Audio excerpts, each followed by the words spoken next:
Magandang araw mga kaibigan. Bigyan natin ng opinion reaction itong Facebook reel posted by Thi Sampang.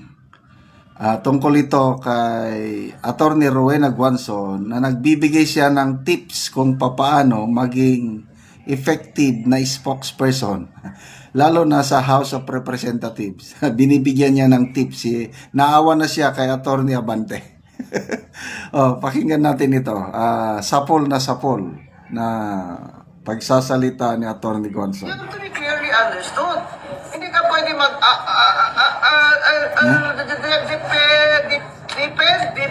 dip yung alamano, ganyan.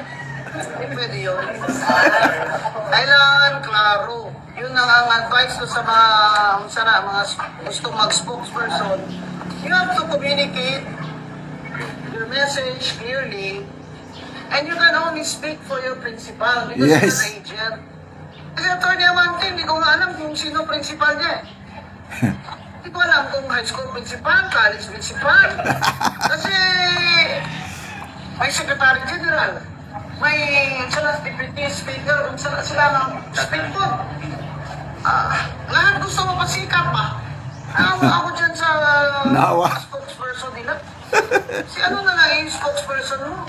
Kung sa building ng house, gusto lahat ng congressman na ilangan magpasikat man. So, sinaboy mo, papel-papel, kung saan may trabaho ng House of Reps spokeswoman, sweldo lang na, pero adyo kayo, substantive ba?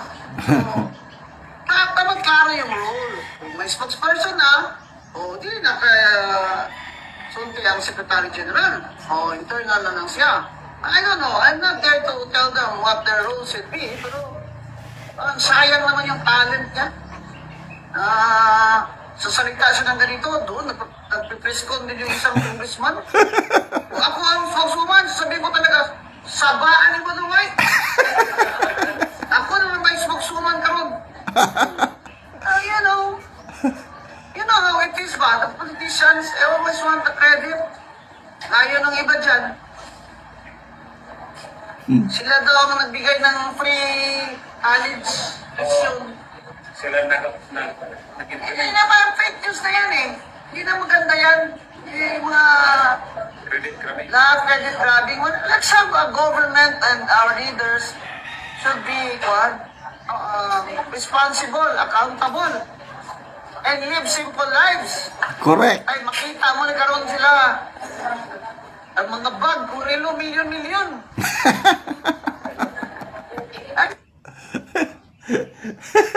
Grabe talaga ito, sapol na sapol. Dito ako believe kay Attorney Rowena Guanzon. Nagsasalita, kailang may laman. Maangas, matapang, kailang may batayan eh. Talagang full of confidence pag nagsasalita siya. Kasi kilala niya yung sarili niya at saka may paninindigan, hindi pa bago-bago. Yung focus niya, bakit siya ngayon active sa social media? Ang kanyang mga advocacy, yung tinitira niya itong ginagawa ng LBM. LBM, yung administration. Focus siya dun. Tapos, may basihan. Then, very observant sa mga pangyayari. Lalo na itong mga spokesperson. Nabiglang ako. Nagsalita siya tungkol. Hindi pa naman siya officially designated na spokesperson ni VP Sara. Kaya lang, na siya? Green na siya eh. May post siya na nasa bilyaran. Green na green ang mga suot.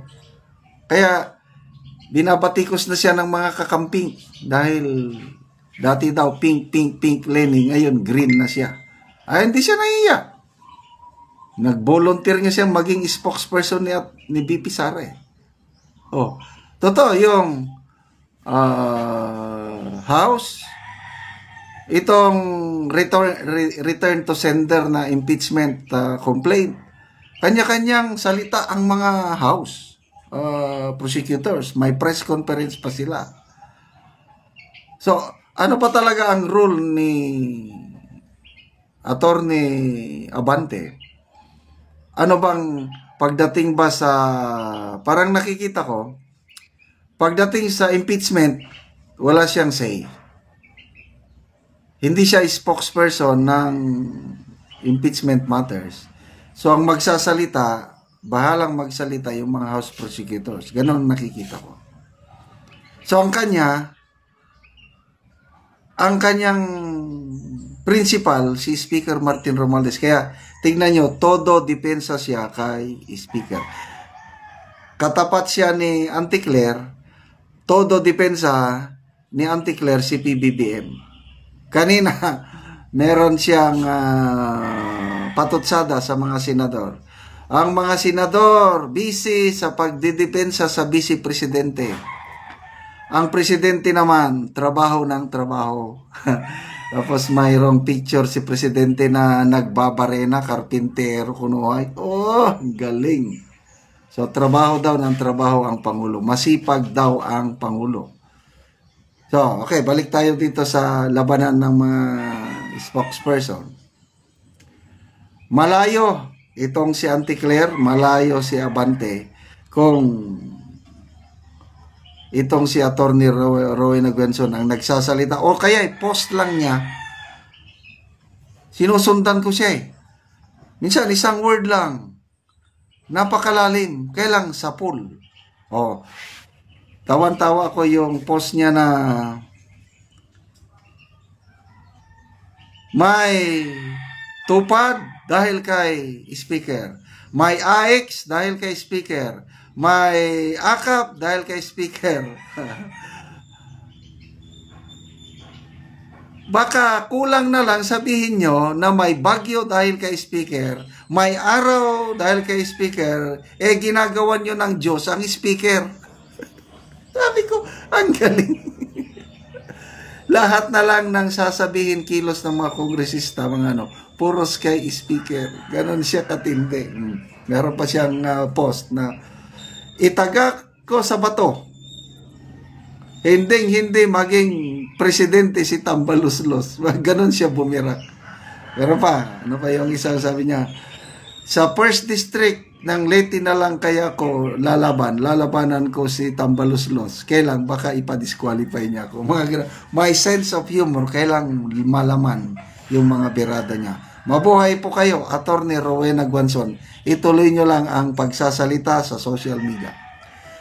The voice of the people is the voice of God. Ang sabi ng survey, 80% ng mga Pilipino pabor sa impeachment. Ano ang ibig sabihin? 8 sa bawat 10 humihiling ng impeachment. So ano ang kinatatakot nila? So bago po natin tawagin ang susunod na magbibigay ng na gawin na ho nila yung kanilang mandato. Sundin na ho nila yung kanilang hinihiling at batas. Kasi ho sila naman talaga yung tama na didinig nito. Ilabas ang ebidensya. Malakas ho ang ebidensya. Marami na ho natukhan ng mga pamilya. Totoo niya, kasama ko ilan sa kanilang ito. Nagawin nilang opsyonal ang utos sa saligang batas. Papayag pa tayo na ipapatakas nila muli ang korap sa pananagutan.